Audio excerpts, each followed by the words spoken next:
She was one of the biggest names on the runway, famous, glamorous, and unstoppable. But then, Carmen Kass walked away. What she did next shocked everyone. No one could have guessed where her path would lead.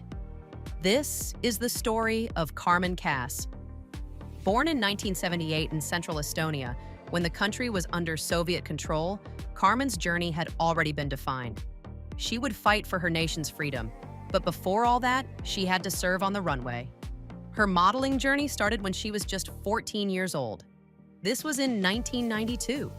She was scouted while shopping in a supermarket by a scouting agent. The agent followed her around the store, and she admitted she was scared at first.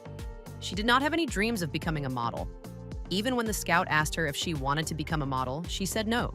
So he left his card with her and asked her to call him if she changed her mind. Then 2 days later, the modeling scout called her and told her they were leaving for Milan. It was now or never. At 14, Carmen was already grappling with life-changing decisions. Her mother did not like the idea of her daughter being shipped off to Milan, and like any other mother, she refused to let her daughter go. But Carmen knew that this was what she wanted, and so she left. Now let me give you a little background on Carmen's early life. Her parents got divorced when she was 5, and so her mother was taking care of her and her 2 other siblings. Her life in Estonia was anything but glamorous. Her mother struggled to raise them, reflecting the harsh realities of living under the Soviet Union. And that environment created one of the most rebellious models of the 90s. The fact that she made it out when she once had very little was her main reason to go back home and change things. In her first days in Milan, she didn't like it. It was nothing she was used to, and she didn't even understand the language. Even with the challenges, it's her look that opened so many doors for her. First of all, Carmen did fit the conventional beauty standards for models at the time. Tall, slim, blonde, and blue-eyed. But that's not what made her a great hit with high fashion. It was her presence. She had some rebelliousness about her. She wasn't overly polished or expressive. There was no bubbly charm or sex appeal. Carmen was more like a Baltic ice queen, and she fit the aesthetics of the models that were being sought after in the 2000s. Now, in the early 90s, Carmen struggled to get work. The world was still getting used to this new era of models. 1999 marked her big break in the industry when she became the face of the Calvin Klein fragrance campaign, photographed by none other than Steven Meisel. Other designers started to take notice. Between 1999 and 2000, Carmen was working with high-fashion brands like Chanel, Dior, Gucci, Versace, and Valentino. She had already become a household name on the world's most famous runways. Carmen would often close or open these shows, further cementing her place as a top model. When it came to fashion weeks, she was in New York, Paris, Milan, you name it. The year 2000 was Carmen's peak in her modeling career, especially with her cover of American Vogue's May issue. Being featured in American Vogue is a great honor for any model, and Carmen showed up with a minimalistic and fresh look. In the interview with Vogue, she talked about her Estonian roots and the challenges she has undergone, showing the multidimensional and relatable figure hidden behind the stereotypical ideas associated with the word model. Model of the year. Carmen. In the same year, Carmen was named Model of the Year at the Vogue Fashion Awards, another huge honor. This was like fuel to her career. She also became a Victoria's Secret Angel in 2000, where she started by opening and closing the show in 1999. She continued working with the brand up to 2008. In the year 2000, she was the face of many ad campaigns, including Michael Kors, Ralph Lauren, and Donna Karan. She showcased a sleek and sophisticated look for Donna Karan while adopting classic American chic for Michael Kors, showcasing her versatility as a model. Her editorial work would not end with Vogue America alone. In 2000, she was featured in Vogue Italia, Vogue France, Elle, Harper's Bazaar, and W magazine. In the same year, she was going for many interviews and captivating people with her story. Carmen would continue to dominate the runways and ad campaigns for the next few years. In 2001, she continued with her editorial work and working with the brands she had gotten in 2000, the likes of Michael Kors and Ralph Lauren and Calvin Klein. The year 2004 was when Carmen stopped pursuing modeling full-time to get into politics. Together with other models of the time, such as Kate Moss, Natalia Vodianova, and Gisele Bündchen, they eased the shift in beauty standards. Remember Kate Moss and her girl next door aesthetics? Yeah, the world was going for more laid-back models and moving from the likes of Naomi Campbell, who were all about over-the-top glamour. I was running for MEP, Member of the European Parliament, in my country.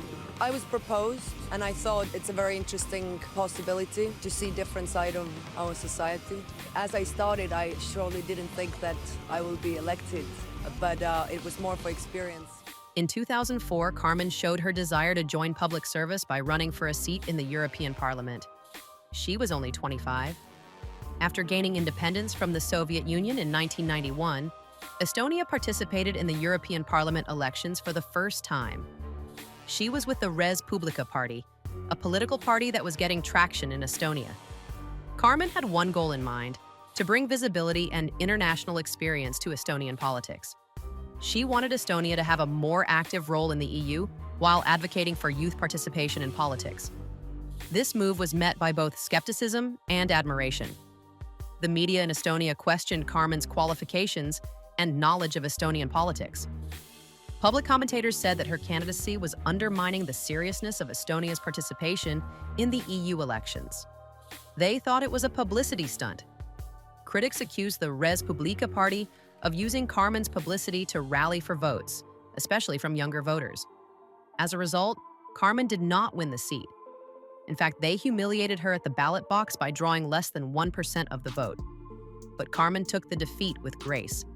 She responded by saying that she had a genuine intention to contribute to the Estonian political arena, but it was far more difficult and hostile than she might have anticipated.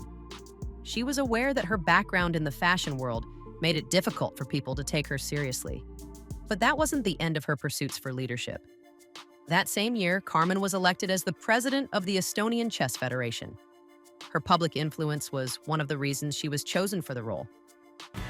I played chess ever since I was a little kid, but of course I'm not professional, I'm not in any high level, I'm just doing it as a hobby. And when I was doing the whole political run in Estonia, they discovered that I play chess, and of course, you know, I'm a known figure, and it's good to have, you know, a public figure that can help you maybe in the world to create contacts and also But she also had a genuine interest in chess, although she wasn't a professional player herself.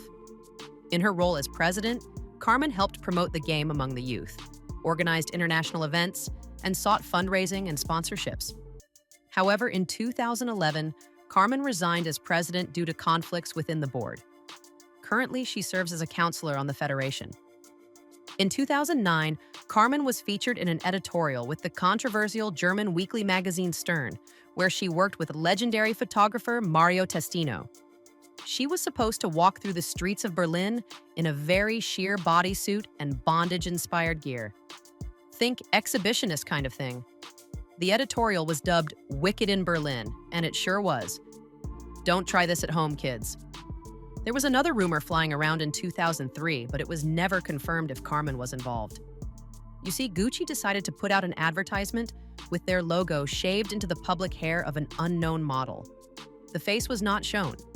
People called out Gucci for being grossly explicit, seeing that even children can access these ads. Judging by the body, people speculated it was Carmen Kass, while others maintained it was Danish model Louise Pedersen. Other than that, Carmen has been able to maintain a relatively low profile.